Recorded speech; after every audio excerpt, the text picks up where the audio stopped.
Hola, ¿qué tal? Muy buenas noches, bienvenidos a Noticias 22. Qué gusto que nos acompañen Rafa Güemansin, ¿cómo están? Laura Regis en la interpretación de lengua de señas mexicana. Muy contento de saludarte, Laura, amigos del auditorio, mi querido Güeman. Un programa muy rico, muy variado, donde entre otras cosas vamos a darnos una vuelta por Sonamaco, que ya se inauguró, un recorrido por las galerías, las propuestas de los nuevos artistas y también de lo que se está consumiendo de arte en México. Y Además, es miércoles de Visión Global. Bueno, hay muchos temas interesantes sobre los cuales la doctora Ileana Rodríguez Santibáñez nos va a hablar. Por supuesto, Venezuela es parte de ello, así que más adelante tendremos nuestros comentarios de parte de ella en torno a la política internacional. Y vamos a platicar también acerca de la puesta en escena a cargo de Luisa Huerta sobre María Moliner, esta mujer que luchó contra todo y contra todos en su época para poder editar un diccionario de uso del español que seguramente ustedes conocen, quienes hayan tomado clases de español en cualquier parte del mundo, seguramente se han acercado a este diccionario. Todo un reto para esta mujer llegar a donde llegó y desafiar a la propia Academia de la Lengua Española. Esto y mucho más en Noticias 22. Comenzamos.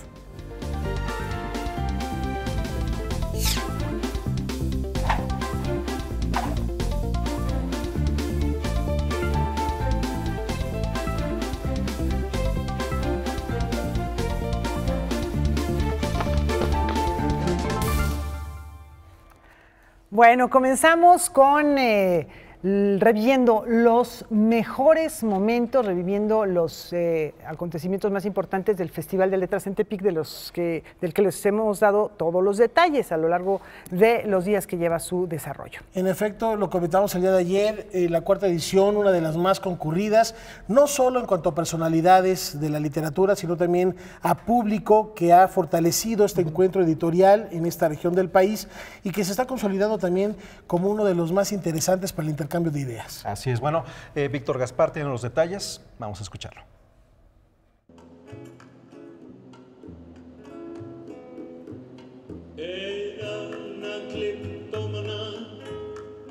Fue la voz del poeta Hernán Bravo Varela, cantando, y los textos leídos por el escritor Juan Villoro, los que construyeron el espectáculo musical titulado En el jardín de tu extravío, Amado Nervo, en textos y música, presentado durante la primera noche de actividades de la cuarta edición del Festival Letras en Tepic, dedicado al poeta ilustre Amado Nervo en su centenario luctuoso. Amado Nervo fue un poeta extraordinariamente leído en la generación, digamos, de mi abuela, era el poeta que se recitaba en todas partes, yo también en el colegio aprendí poemas de Amado Nervo, pero después la influencia que él tuvo cargada de sentimentalismo le importó menos a los poetas, la crítica fue bastante dura con Amado Nervo, pero en cambio en la cultura popular tuvo una influencia absolutamente extraordinaria y podemos decir que es el gran inventor del sentimentalismo mexicano, de la mano sobre todo del famoso músico poeta Agustín Lara. Célebre por su labor poética y diplomática, Amado Nervo también llevó a cabo las tareas como la de ser el primer gran biógrafo de Sor Juana y autor de novelas innovadoras y transgresoras.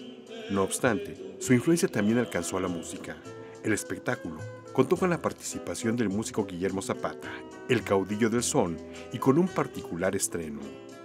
Carlos Pellicer fue muy amigo de Amado Nervo, fue un discípulo de él, escribió sobre Nervo y también quiso acercarse a la música popular, entonces escribió una letra de canción para Gabriel Ruiz, el autor de esa célebre melodía Usted, con letra de Elías Nandino, Usted es la culpable, y esta letra fue perdida durante mucho tiempo, no se llegó a grabar, pero el sobrino de Carlos Pellicer, el pintor Carlos Pellicer López, la encontró y nos la dio para este espectáculo. Juan Villoro también destaca los alcances de la influencia de Nervo en su sentimentalismo en la música mexicana más actual. El entierro más concurrido de la Ciudad de México fue el de Amado Nervo. Una tercera parte de los habitantes de la ciudad fueron ahí. Algo dice de nosotros que la ciudad se haya volcado de esa manera para darle un último adiós al gran poeta del sentimiento. Y este funeral fue el más concurrido hasta la llegada de otro funeral de alguien que de manera tal vez involuntaria fue su discípulo. Me refiero, por supuesto, a Juan Gabriel, que le debe mucho en sus letras a la sensibilidad de Amado Nervo, probablemente no de manera directa, sino filtrado por Guti Cárdenas, por Agustín Lara y por tantos otros. Durante su breve encuentro con la prensa, previo al espectáculo, se le preguntó a Juan Villoro sobre su percepción de la Estrategia Nacional de Lectura, anunciada a finales del mes de enero en el vecino estado de Sinaloa. Yo espero que haya promoción de la lectura del libro y bueno, hay que darle un voto de confianza al gobierno. Enrique Peña Nieto no pudo decir el nombre de 3 libros en la Feria de Guadalajara. Y en el caso de Andrés Manuel López Obrador, pues tenemos un presidente que no solo puede decir el nombre de 3 libros, sino que él mismo es autor de por lo menos 15 libros. Entonces estamos en una relación muy distinta con los libros y espero que esta sea una marca del nuevo gobierno.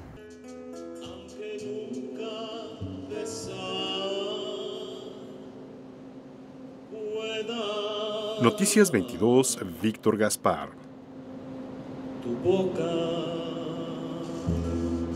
Y vamos a seguir hablando de este autor, de Amado Nervo. Así es, hay algo muy interesante que ocurre en este periodo, no solamente en México, en América Latina. A principios del siglo XX hubo muchos pensadores que después de los procesos que vivieron cada uno de los países de América Latina, después de la independencia, se fue construyendo y consolidando, comenzando a hacer una identidad no solamente de cada uno de los países, sino una identidad latinoamericana, y eso permitió que en nuestro país se vincularan muchísimos personajes de diferentes nacionalidades de América Latina y se pensara también en qué era América Latina, entre ellos este famoso Ariel que nos llega desde Uruguay, pero Amado Nervo también estuvo vinculado con otros pensadores de diferentes partes del continente. Vamos a descubrir qué hay de sus contemporáneos, que también fue tema de reflexión allá en el Festival de las Letras.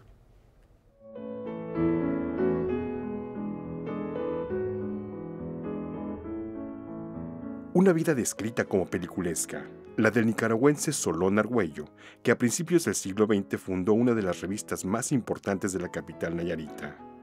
Tepic Literario, que alcanzó 12 números, regresa a la luz en una edición facsimilar y con el estudio introductorio de Beatriz Gutiérrez Müller. La autora presentó su volumen en un conversatorio. Manuel Caballero supo de esta revista que hoy presentamos aquí como libro y le dedicó unas líneas, y así, ahora que los veo a todos, me hizo recordar cuánto fervor literario hay en Tepic, que hay una revista como esta que surge. Y le dedica unos renglones a elogiar a Solón Argüello, que a todo esto, ¿quién es? Pues el editor de la revista, ¿verdad? Y el que busca el financiamiento, el que busca a los autores, escribe las cartas por todo el mundo para conseguir las colaboraciones de hermosas plumas que hoy son muy famosas, algunas no lo lograron.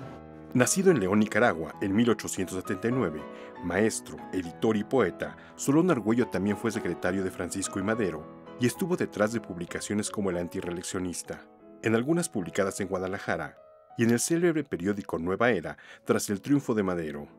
No obstante, la revista Tepic Literario se plantea en este volumen como documento y crónica de la vida en la capital nayarita de aquella época, y como parte de un circuito cultural y editorial que se planteaba como contrapeso de la capital nacional. Y ahí está la historia de ustedes, de los nayaritas. Aquí hay desde fotografías, como se ha dicho, anuncios que se vendía, que compraban los de Tepic en aquel tiempo, dónde estaban las calles, son las mismas de ahora, qué palabras usaban entonces, cuáles eran los temas de los escritores, cuáles eran las noticias, porque también hay a veces resúmenes de noticias, qué pasaba en el mundo, por ejemplo con el canal de Panamá, al que Solón Argüello le dio mucho seguimiento. Tepic ha demostrado históricamente ser una ciudad letrada. Prueba de ello es que esta revista existía, como lo fue quizá Lagos de Moreno, y había una red de ciudades con las que se nutrían todas estas revistas mutuamente, San Luis Potosí, Monterrey, haciendo ese esfuerzo permanente, persistente, de lograr quitarle al centro político, al centro cultural, el dominio del territorio nacional. Pero, ¿cómo se conocieron Amado Nervo y Solón Argüello? Ellos se conocieron a través de la revista Moderna de México, que si les suena por allí, era una revista muy importante, la principal publicación literaria de México, que era de Amado Nervo y Jesús Valenzuela. Sin embargo, el problemita que tenía esa revista es que llegaban solo los grandotes y no había cabida para los autores jóvenes o que tenían o estaban construyendo un prestigio. Se ajusta a una causa, la del país que lo acoge, México, y lucha hasta sus últimas consecuencias porque triunfe una revolución democrática iniciada por Francisco I. Madero en 1910. Yo como mexicana me siento en deuda con un extranjero como Solón y otros, muchos, que estuvieron en México al lado de un gran demócrata. Luego del conversatorio, Beatriz Gutiérrez Müller firmó algunos de los libros. El Tepic literario de Amado Nervo y sus contemporáneos es una coedición entre la Universidad Autónoma de Nayarit, la Benemérita Universidad Autónoma de Puebla, la Universidad Autónoma Metropolitana y Ediciones del Lirio. Noticias 22, Víctor Gaspar. Pues qué gran época, como dice Juan mencionó hace ratito, Rafa, de pensadores, esta reunión que pudo haber, que se dan solamente en ciertos momentos de la historia, que nosotros lo tenemos aquí en México y en el mundo de habla hispana, y que son momentos muy marcados, los contemporáneos, la generación del 27, en fin, que pues es un crisol de creación artística, literaria, en todos los sentidos. Y que sirva esto de pretexto para rescatar quienes no hayan leído la obra de Amado Nervo. Es un excelente pretexto. Este gran escritor nayarita no solo era poeta, por ahí está la novela El Bachiller, que es quizá la más sonada de su autoría. ¿Por qué tiemblas tú que nunca? Has sabido temblar, otro de los grandes poemas de Amado Nervo.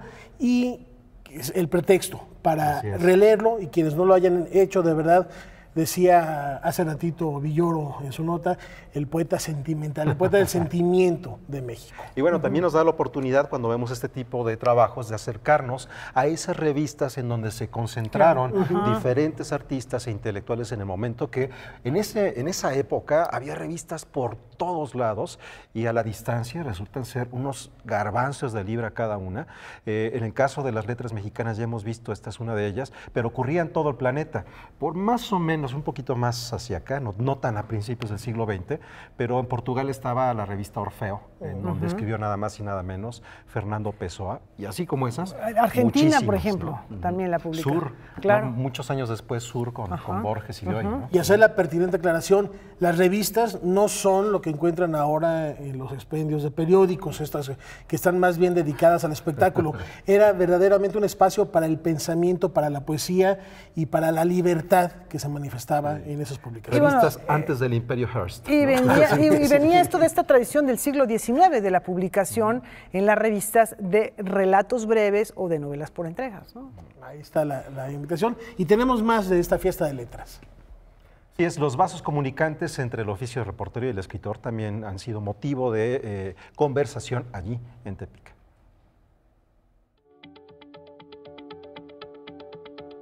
La línea editorial del medio para el que se escribe, las presiones y expectativas del mercado editorial, su propio compromiso y ética profesional hacia los lectores para presentarles un amplio y objetivo panorama de los libros y la literatura. Esas son algunas de las variables que los periodistas abocados a la literatura enfrentan diariamente. Estos y otros temas fueron abordados en la mesa Relaciones Peligrosas, Periodismo y Literatura. Se publican alrededor de 15,000 títulos al año. ¿Hasta qué punto estamos entonces los periodistas culturales como tal promoviendo los libros que valen la pena, o hasta qué punto estamos respondiendo a lo que sucede en el mercado o a lo que piden precisamente estas grandes editoriales? Entonces, lo que se ha lanzado, por ejemplo, en esta Estrategia Nacional de Lectura, se habla mucho de regalar los libros, de ofrecerles a bajo costo. Claro, yo creo que a todo el mundo le interesa, sobre todo los lectores, les interesa tener eso, libros a bajo costo, y que les regalen libros, pero ¿cuántos lectores hay? Entonces, ¿hasta qué punto lo principal debía ser fomentar la lectura? Y ya porque al final también pasa una cosa, el que es lector, compra el libro. Él no va a esperar que se lo den a 10 pesos. Janet Aguilar pone de manifiesto estrategias de fomento a la lectura exitosas en países como España o Argentina, formas de acción orgánicas que contemplan a los diversos actores. En el caso de las bibliotecas públicas, destaca su función no solo como espacios de lectura y cultura, que en años recientes ha perdido terreno ante el Internet, sino también como espacios de socialización y formación de comunidad. Destaca también el papel del bibliotecario. En esa estrategia yo sí creo en las bibliotecas. Tienes toda la razón, las bibliotecas están en desuso no solamente por la utilización. Ya no tienes que ir a las bibliotecas, ya no tienes que acudir a los libros, porque todos los chicos, y nosotros también lo estamos encontrando en Internet. Sin embargo, sí creo que hay que reivindicarlas y creo que es un buen momento, y sobre todo cuando se está trabajando y hablando tanto de la posibilidad de fomentar el libro, de hacer lectores. Lo que vemos en Francia, en España, en Argentina mismo, es que algo que les ha funcionado es que sean los propios bibliotecarios quienes elijan el acervo a partir de la comunidad, digamos, de lo que saben que necesitan las comunidades con las que trabajan. Por supuesto, se requiere profesionalizar a esos bibliotecarios, y en México no hay profesionalización de bibliotecarios, ni siquiera son bibliotecarios los que están al frente de las bibliotecas. Noticias 22, Víctor Gaspar. Bueno, parte de las reflexiones que nacen justo cuando hay un encuentro de estas características, por supuesto, se tiene que hablar de las letras, se tiene que hablar de los libros, pero también de lo que contienen los libros. Más allá de los bestsellers o más allá de los autores, hay que hablar de qué es la literatura, de qué es lo que está dentro de eso que consideramos es como uno de los grandes momentos de la cultura humana, la tecnología del libro, ¿no? Y la responsabilidad de hacer una recomendación, sobre todo cuando de literatura se trata, ahí está la oferta, pero también con mucho cuidado de lo que se lee y cómo lo leemos. Y con esta reflexión vamos a leer el diccionario de María Moliner. Está ella aquí en el estudio al volver.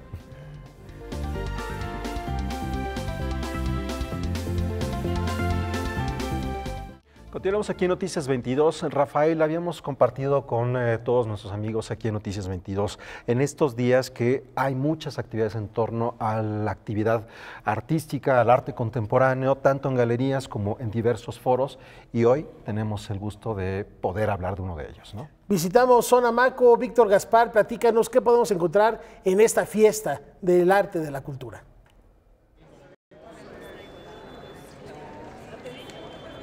Hoy ha iniciado la edición 2019 de Sonamaco, y una de las galerías mexicanas que ha estado presente a través de todas las ediciones es Enrique Guerrero, en esta ocasión con una propuesta que apuesta por los jóvenes. Enrique, muchas gracias por la entrevista.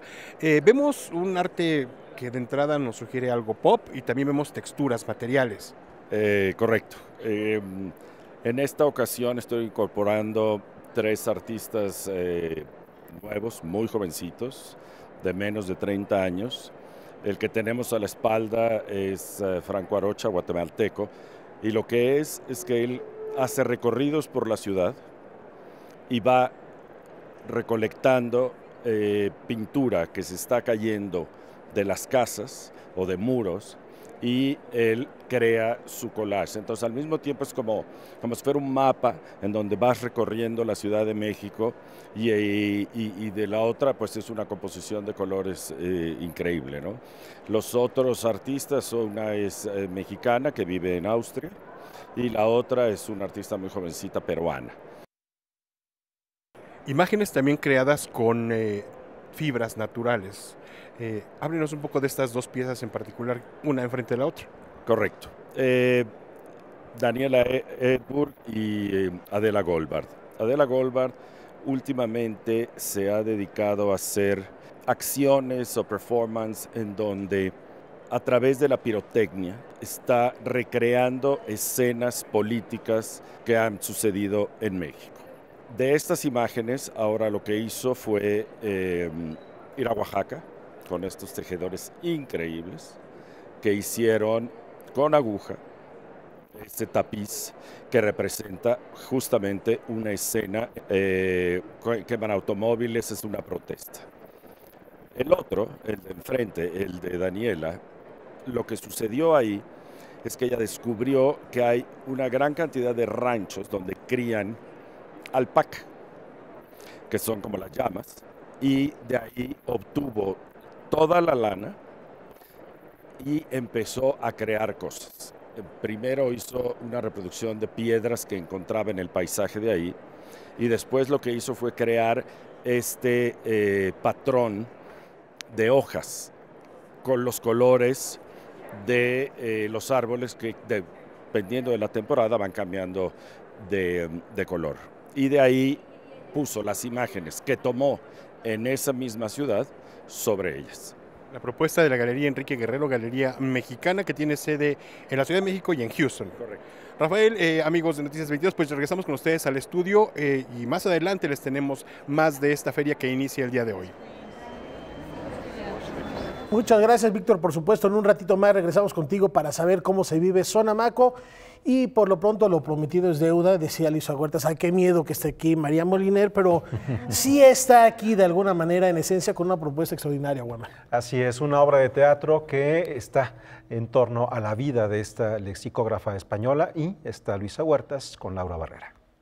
Luisa, qué gusto recibirte nuevamente. Hemos tenido la oportunidad de platicar contigo en diversas ocasiones en torno a tu trabajo, una actriz de cine, teatro, televisión, con infinidad de puestas en escena, películas, en fin, series de televisión, más de 40 años de trayectoria, Luisa. 50. ¿50 ya?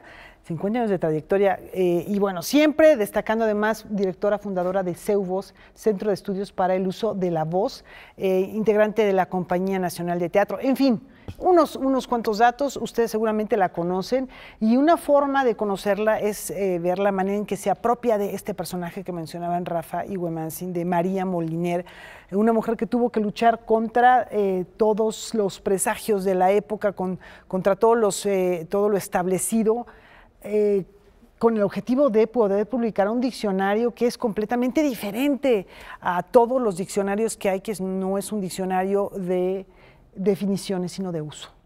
Así es. Bueno, María Moliner fue una mujer que nació en 1900 y durante la época de la República Española colaboró con la República Española. Ella nunca militó en ningún partido, pero toda su ideología, toda su formación como docente fue de una gran liberalidad y con las formas más modernas que existían en España en aquel tiempo. El Instituto de Educación Libre, así se llamaba. Fue de las primeras mujeres universitarias, fue maestra, también fue archivista, fue bibliotecaria. Ahí en las escenas que estamos viendo, la obra se desarrolla un poco como cine, con base en una serie de diferentes secuencias en las que se habla de la enfermedad que finalmente atacó a María Moliner en sus últimos años, que fue la arteriosclerosis cerebral. Perdió las palabras que ella manejó toda la vida. Pero lo genial, lo maravilloso de María es que cuando el gobierno franquista la reprime, la baja de categoría en su trabajo, al marido le quitan su cátedra, era un físico muy importante de la época. Cuando le hacen esto, María se dedica a escribir su diccionario a mano y con una máquina Olivetti. Estamos hablando de 1952. Y dedica más de 15 años de su vida a crear este diccionario que García Márquez ha calificó en paz descanse, como el más completo, el más divertido de la lengua española. Me parece a mí que María se queda en España porque, como dice un parlamento de la obra, escrita por Manuel Calzada Pérez, es su primera obra y en España ya tuvo premios y un montón de cosas. Hay un parlamento que dice, cuando se entera que han reconocido al gobierno franquista, las potencias, ¿me suena? ¿No les suena, muchachos? ¿No les suena? Las potencias han reconocido a Franco. Ella dice, no podemos abandonar España. ¿Quién va a cuidar la República? No hemos hecho nada malo. Entonces, no sé si esa fue la motivación para que no viniera junto con otros españoles, junto con mi padre, por ejemplo, que también fue refugiado, pero su manera de resistir fue hacer este diccionario. Este diccionario que cuestiona al diccionario de la Real Academia de la Lengua por lo tendencioso que fue durante todo el franquismo. Todas las definiciones del diccionario de la Real Academia eran tendenciosas a favor del gobierno fascista de Franco. Entonces María hace este otro diccionario mucho más completo, tú ya lo dijiste, divertido. Cualquier escritor que se respete, y pregúntenselo a los grandes escritores que tenemos en este país, va al diccionario de María Moliner cuando realmente quiere saber qué significa o cuántos significados y conectados con qué tiene una palabra. Conocer los contextos, conocer la manera en que en diferentes medios se puede utilizar una palabra. Exacto. Que yo creo que para también alguien que está aprendiendo la lengua española, el idioma español, es mucho más ilustrativo. Ahora, platícanos esta puesta en escena. Parece que va a estar medio difícil que consigan boletos, así que apúrense y ya vayan por ellos porque ha tenido mucho éxito. Las funciones pues están prácticamente llenas, ¿no? Llenas, por fortuna. Estamos en una sala muy pequeña, que es la sala Héctor Mendoza, de la Casa de la Compañía Nacional de Teatro, que está en Francisco Sosa 159. Entonces, esta obra la estrenamos en 2016, cuando el diccionario cumplía 50 años de haberse presentado. La dirige Enrique Singer antes de ser director artístico de la compañía. Y la dirige, según han dicho muchos, de manera magistral. A mí el año pasado me dieron premio de Mejor Actriz por esta obra. Y estoy acompañada de 3 grandes actores que son Roberto Soto, que estamos viendo en pantalla, por Óscar Narváez, que hace de mi marido mayor, viejo, y por Eduardo Candás, que hace de mi marido joven. Yo les decía que la estructura de la obra es muy cinematográfica. Va de una época a la otra de una manera muy ágil. En hora 25 contamos la historia de esta mujer y muy diferentes etapas que pasó. Entonces, estamos de jueves a domingo, jueves y viernes a las 8 de la noche, sábados a las 7 de la noche y domingos a las 6 de la tarde. Los boletos se pueden reservar en cnteatros.com.mx o a los teléfonos de la compañía.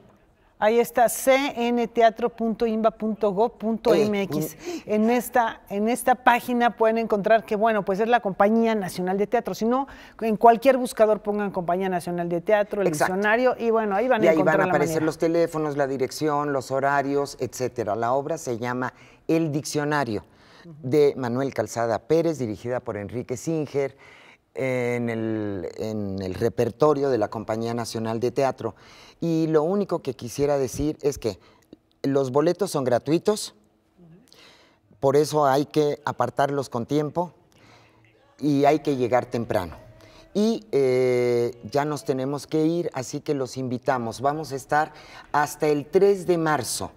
Se amplió la temporada 15 días por el éxito que ha tenido, así que estaremos hasta el domingo 3 de marzo con el diccionario que habla sobre la vida de María Moliner. Luisa, pues muchas gracias por estar con nosotros, por invitarnos a esta puesta en escena, que sea un gran año y mucho éxito en CU Voz también. Gracias. Que siga este gran proyecto para el uso de la voz en muy distintos ámbitos. Gracias. Y de la palabra. La voz y la palabra. María comparte que viene muy Luisa al caso con la obra que estás presentando ahora. Así es. ¿No? Gracias, bueno, pues, efectivamente, el valor de la palabra y la voz, ¿no? Y la manera en que la entendemos. Pues vamos a una muy breve pausa, volvemos enseguida.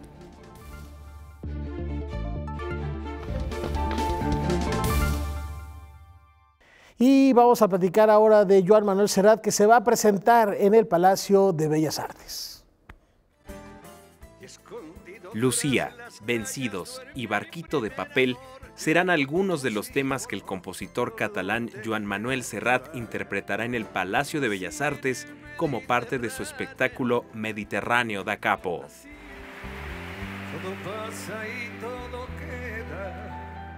En conferencia de prensa, el cantautor aseguró que se trata de un concierto emblemático dividido en dos partes, en el que se podrán escuchar canciones que han fortalecido su relación con el público.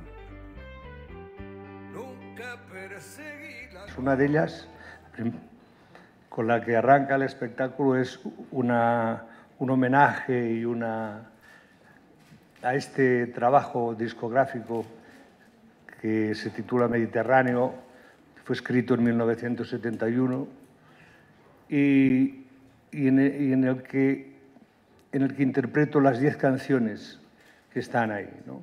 Estas 10 canciones conforman un bloque de músicas que me han acompañado durante toda mi vida y que, de una u otra manera, en mayor o menor cantidad, siempre han estado presentes en mis conciertos. Serrat mencionó que a pesar de que no corren buenos tiempos para la lírica, continúa escribiendo. Además, se refirió a la relación de los jóvenes con el arte. Yo creo que ellos mismos encuentran en el arte lo que la sociedad no les da en otros ámbitos.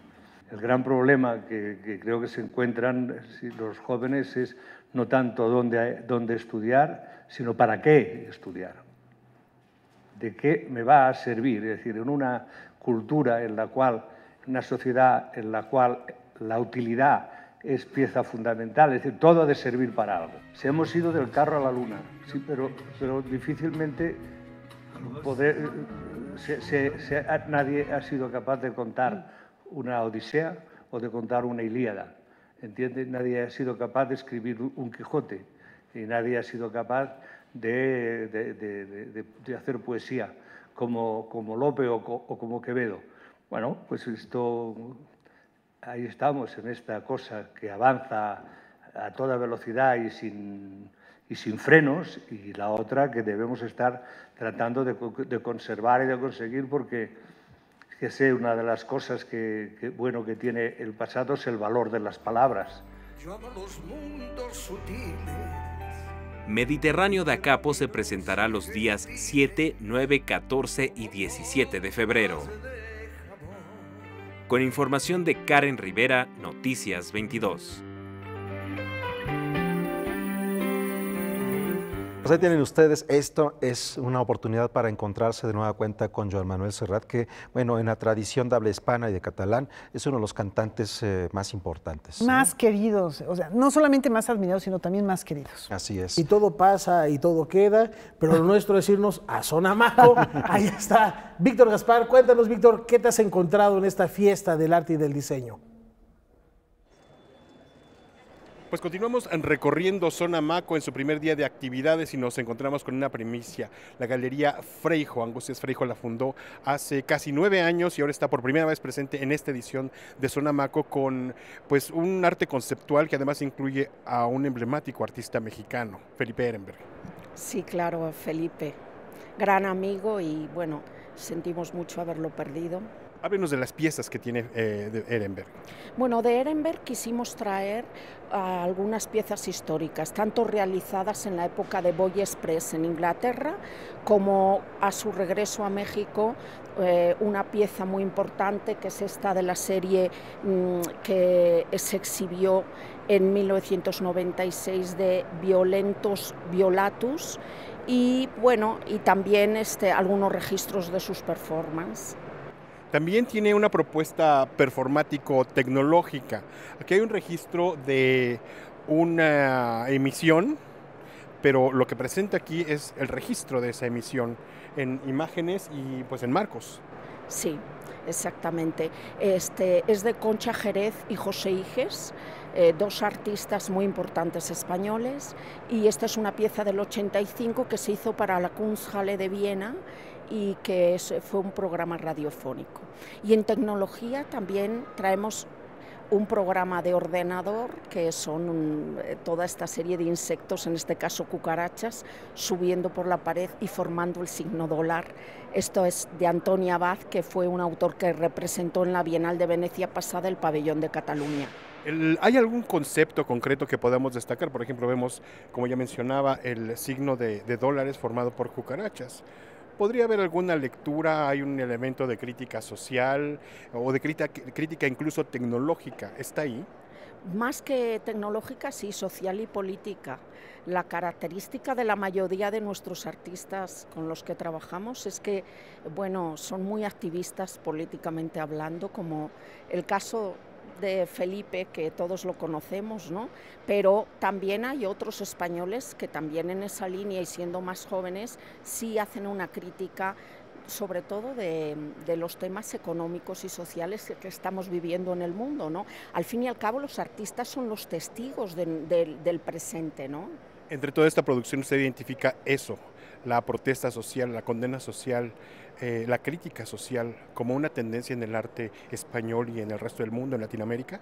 Yo creo que es en el mundo entero y solo es un sector de artistas, porque hay artistas que hacen piezas bellas con otras intenciones, y hay un grupo de artistas que usan el arte como una base testimonial o incluso una base de protesta, ¿no?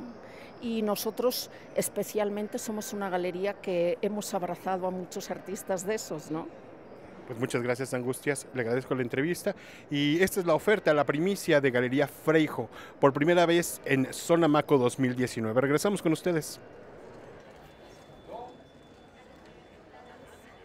Bueno, pues hay algunos ejemplos, es interesante hacer un recorrido por Zona Maco porque podemos ver la creación contemporánea que tiene que ver con algunas manifestaciones tradicionales, pero también lo que veíamos, ciertas combinaciones o lo que se llama transdisciplinas, y ahí hay ejemplos, cada vez se va ampliando más hacia cuestiones como el diseño, que ya forman parte integral de Zona Maco. Y bueno, vamos a continuar, como les hemos dicho, hay mucha actividad en torno al arte contemporáneo. El equipo de Noticias 22 Digital nos ofrece un perfil de un artista que participa en el 6º Salón ACME. Él es Abraham González, vamos a conocerlo.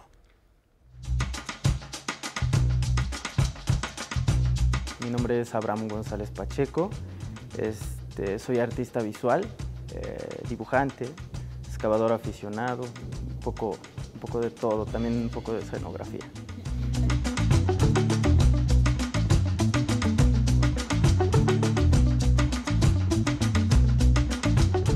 Yo soy oriundo de un lugar que se llama San Simón el Alto, del municipio de Malinalco.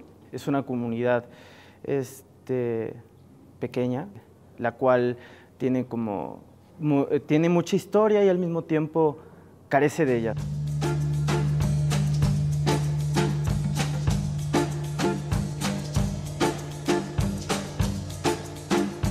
Que tiene que ver con buscar ese tipo de hitos, esos hitos culturales de ese espacio en específico, que a veces pareciera que fue como estas plantas que de pronto brotan de un promontorio así de tierra, ¿no? Todas estas situaciones se mezclan con un interés que yo tengo muy en específico, con el saber de dónde provenimos, ¿no? De dónde salimos, ¿no? De dónde estamos, pues sí, creándonos.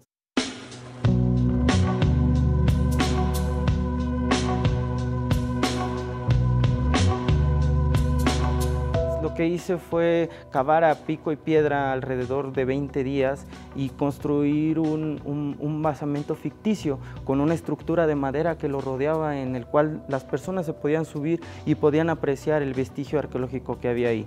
Todos en algún momento queremos hacer una excavación similar para poder encontrarnos, ¿no? Entonces, esta excavación hablaba un tanto de eso, ¿no? Como reunirnos alrededor de esta pieza para especular acerca de política, para hablar acerca de México, de la nación, de la amistad.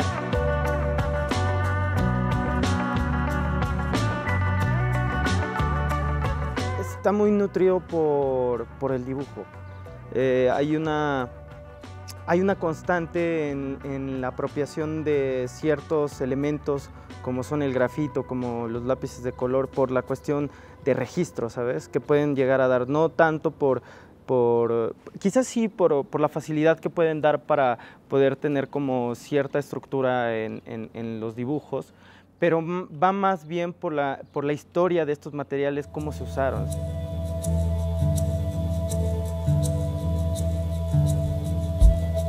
Yo la veo más bien, sí la retomo, pero lo que he estado haciendo últimamente es corromperla, ¿sabes? Como poderla quebrar para poder generar a través de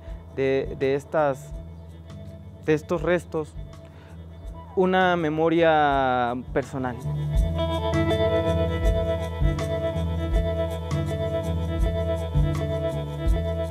Yo creo que de eso se trata también el ser artista, ¿sabes? Estar todo el tiempo trabajando, estar reinventándose como en el aspecto, no es exactamente como si fuera algo ocurrente, sino que fuera algo, que sea algo consciente, ¿sabes? Que sea algo que vaya más allá de la cuestión intuitiva, ¿no? Que observemos a nuestro alrededor y que podamos traducir eso en diferentes cosas, ¿no?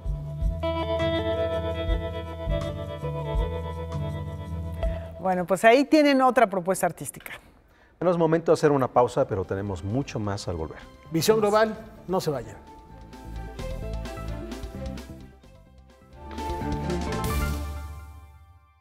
Vamos, Rafa, con algo que está ocurriendo en el centro de la imagen, donde se plasma un libro, la cantidad de reflexiones, un espacio en el cual la fotografía, el arte tienen lugar. ¿Dónde queda lo visual? Vamos a descubrirlo. En el 2015, el Centro de la Imagen e Instituto 17 realizaron un coloquio para reflexionar y pensar sobre la imagen a partir de una visión multidisciplinaria. Los textos de los ponentes, entre los que se encontraban Mara Miles, Josh Roque, Miguel Ángel Hernández Navarro, Sergio González Rodríguez, Ignacio Sánchez Prado y Jean-Luc Nancy, han sido reunidos en el libro Los cuerpos de la imagen. ¿Qué son los estudios visuales? Bueno, es como complejo porque es un área muy interdisciplinaria o transdisciplinaria que reúne muchas inquietudes en torno a la imagen, rebasando la imagen como noción de arte. O sea, no es la fotografía o la pintura, no es el soporte, ¿no? Es la imagen como un carácter estructural de la sociedad contemporánea, ¿no? La imagen publicitaria como una imagen pues de control de la identidad, es la imagen que hemos consumido de la violencia en México en los últimos años. Los cuerpos de la imagen reúnen las posturas de antropólogos, filósofos, curadores y críticos que necesitan entender el estado de la imagen en el siglo XXI. Una primera parte la podríamos llamar como de los especialistas importantísimos.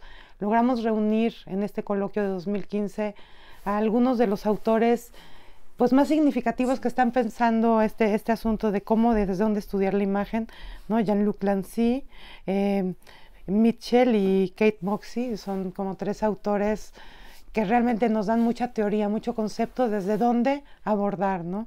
Una segunda parte fue muy importante porque fue un homenaje a José Luis Brea, que es un autor español, un filósofo que escribió un libro que se llama Las tres eras de la imagen. Se desarrolló como homenaje a este libro, como revisión, y también nos parecía fundamental apoyar la teoría en español.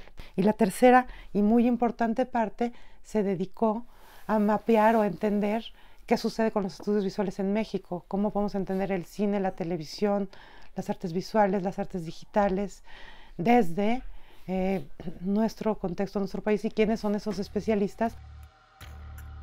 Noticias 22, Alberto Aranda. Bueno, damos la bienvenida a la doctora Ileana Rodríguez Santibáñez. Este día pues nos toca análisis, Rafa. El discurso de Donald Trump sobre el Estado de la Unión, donde Venezuela y México salieron a relucir.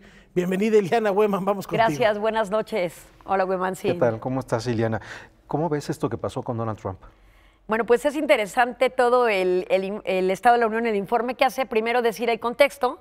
En realidad, el informe sobre el Estado de la Unión tiene que darse en la última semana de enero. No se hizo así, precisamente porque tenían este cierre de gobierno, el gobierno o el famoso shutdown, por la falta de presupuesto y negociación en el Congreso norteamericano. Ahora bien, viene esta fecha, dicta el Estado de la Unión el día de ayer, y es sorprendente y llama la atención el formato en el que lo hace.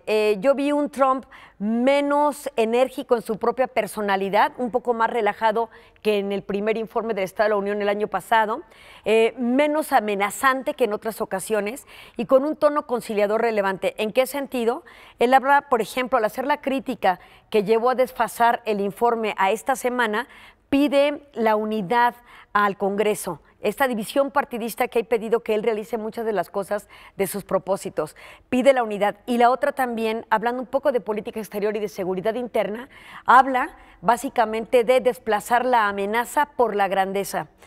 Como siempre, trae varios personajes que un poco son símbolo de su mensaje, que básicamente fundamenta, por ejemplo, que se requiere con los testimonios de las personas que han padecido alguna enfermedad grave y que se presentaron ayer, habla de mucha mayor inversión e incluso la erradicación a través de la investigación del VIH y otros experimentos sobre cáncer, etcétera, que puedan mitigar ciertas enfermedades o padecimientos terminales. Esto es muy interesante. En el tema de salud pública. Sí, esto es muy interesante porque el último presidente estadounidense que hizo una inversión notable en salud fue John F. Kennedy. De allí nos vamos hasta el Obamacare. O sea, han sido décadas en donde la salud pública en Estados Unidos pues ha sido privada absolutamente, ¿no? Y el discurso por dónde lo retoma, porque ciertamente siempre de manera transversal la investigación aparece en los temas médicos, pero él aquí lo toma como parte, como un baluarte de su propio mandato. Entonces creo que esto me parece que es bastante importante a los públicos a los que se dirige, que también hay que decirlo, el tono es conservador y se dirige fundamentalmente a la grey evangélica a la que él mismo corresponde, ¿no? En ese tema también satisface los ideales religiosos. Por ejemplo, al hablar del aborto, es que es un tema que él preocupa y al cual siempre se ha enfrentado, ¿no? Él habla de evitar el dolor prácticamente de un bebé o del producto que está en el vientre materno. Eso es importante también y habla, repito, a un público específico. Lo mismo pasa, por ejemplo, en materia migratoria. Se dirige también a aquellos estados donde son receptores de migrantes, pero que también pueden ser parte de una futura campaña para Trump y que le pueden conceder un voto al conocer su posicionamiento actual. Es decir, Trump también ya está empezando una campaña rumbo a las próximas elecciones de los Estados Unidos. En el tema migratorio, que tiene que ver ya no solamente con la política interna, que también la lleva del plano local al plano internacional, cuando también ilustra con familias que han sido víctimas por el asesinato de parientes, etcétera, en manos de migrantes sin documentos. Entonces también ahí hace una categorización absoluta bastante mala, prácticamente de decir los crímenes que hay en esta nación las cometen inmigrantes y sin documentos, lo cual es por supuesto una falacia y una acusación, una insinuación bastante falta de responsabilidad y de ética, pero es una retórica y otra vez, ¿a quiénes les está hablando? A los que votaron y a los futuros votantes en las próximas elecciones. Pero dicho eso, hablan de la migración, cómo la van a atacar y otra vez retorna al tema que lo lleva a la confrontación ahora con los demócratas en la Cámara de Representantes y que es el muro. Esa construcción del ansiado muro que él no va a cejar en el intento de lograr un presupuesto para poder hacerlo. Ahora ya habla también del traslado de tropas en la frontera o incrementar el número de efectivos para la protección de la seguridad interior. Todavía no habla de un estado de emergencia, que antes del cierre de gobierno era un argumento que él decía, esto es por seguridad nacional, ya no está utilizando el concepto de emergencia. Entonces creo que eso ya le está un poco bajando al tono y lo cual es relevante. Pero sigue y mantiene en el discurso la construcción del muro, que es un símbolo de su gobierno y por supuesto desde su campaña. Un tema importante que también toca él en política internacional es el que él está evitando una guerra, porque recordemos que el año pasado reunió en Singapur a los líderes de las Coreas y ahora proyecta para el 27 y 28 de febrero una reunión con Kim Jong-un en Vietnam, justamente para hablar del tema de la paz que solamente se anunció, pero que aún no existe entre estas dos naciones. Viven un armisticio, pero no han firmado ningún tratado de paz. Entonces creo que ese tema también es bastante emblemático en su gobierno y lo toma también como una bandera para proyectar que está haciendo algo interesante. Algo que también proyectó en el informe del Estado de la Unión el día de ayer fue precisamente el voto de la mujer. Pero ¿cómo lo sacó a colación?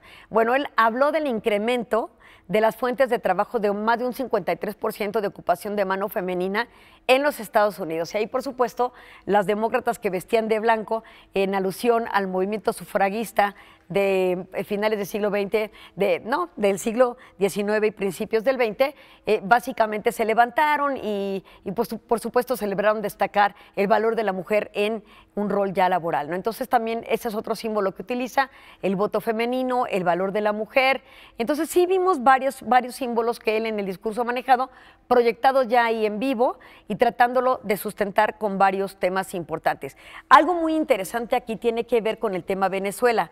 Él sí acusó al socialismo como la fuente de los problemas en Venezuela y mantuvo su apoyo a Juan Guaidó, el autoproclamado presidente de los Estados Unidos, después precisamente de que éste lo declarara en la vía pública. Y esto quizás nos lleva a conversar sobre otros temas que tienen que ver con Venezuela. Así es, la reunión en Lima, por ejemplo, la forma en la que Europa ya ha reconocido a Guaidó que rechazó la posibilidad de una negociación de paz, en donde incluso el Papa se vislumbraba como uno de los intermediarios. El presidente de México ha dicho, si es el caso y si quieren que participemos, estaremos también nosotros participando como mediadores, pero es algo que no ha sido solicitado y ha sido rechazado ya por Guaidó, ¿no? Bueno, México ahorita está teniendo un rol bastante importante y mañana se va a presentar el mecanismo Montevideo. El mecanismo Montevideo básicamente responde a la intención del canciller o del secretario de Relaciones Exteriores, Marcelo Ebrard, que justamente bajo la bandera de la doctrina Estrada no marca un posicionamiento de rechazo a Maduro ni aceptación a Guaidó como presidente. Simplemente mantiene un silencio y llama a la mediación internacional. El mecanismo básicamente de Montevideo, donde por supuesto pugnan Uruguay y México por es posible que se conforme de manera tripartita por un ex canciller uruguayo que fue incluso director del Banco Interamericano de Desarrollo, el canciller mexicano o secretario de Relaciones Exteriores mexicano anterior, que había sido Bernardo Sepúlveda, que también fue juez de la Corte Internacional de Justicia, ese que está propuesto para mediación, y una representante de Naciones Unidas. Entonces, si hay una intención de acercar a las partes, sentarlas y que ellas negocien y que busquen una solución a lo que está ocurriendo en Venezuela. Vamos a ver mañana qué ocurre con el mecanismo de Montevideo y si lo aceptan Guaidó y Maduro. Es la oportunidad para la paz, porque de lo contrario hay un escenario caótico que se vislumbra para Venezuela. Así es. Y bueno, también hay que recordar que Guaidó, a través de su cuenta de Twitter, hizo un llamado a Venezuela y a México para, pues, sutilmente presionaba para que tuvieran un posicionamiento frente a él, ¿no? Ya está. El planteamiento es procurar la mediación para alcanzar la paz. Bueno, Venezuela seguirá siendo uno de nuestros objetivos. Hay que esperar hasta revisar, mañana, ¿no? Y yo creo que la postura de México ha sido prudente. No podemos involucrarnos en este momento porque comprometernos nos obliga a acompañarlos en la situación. Y creo que México ahorita tiene más problemas al interior. Perfecto. Muchas gracias. Muchísimas gracias, Iliana. Gracias, Guaman. Gracias a ustedes. Nos vemos. Laura, muy buenas noches. Gracias.